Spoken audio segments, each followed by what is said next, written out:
Is the National Museum of Natural History, and this one is the National Museum of Anthropology. And papunta kami ngayon doon.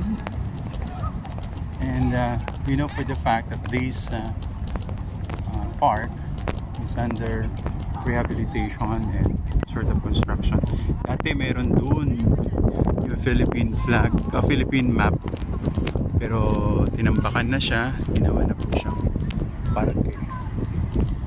And punta kami sa National Museum of Anthropology. Tatapos lang nung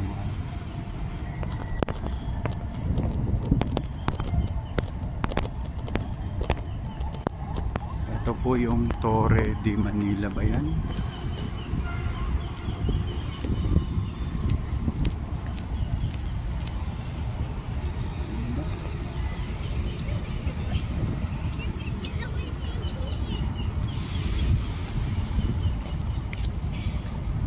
So libre po yan, wala pong bayad dito.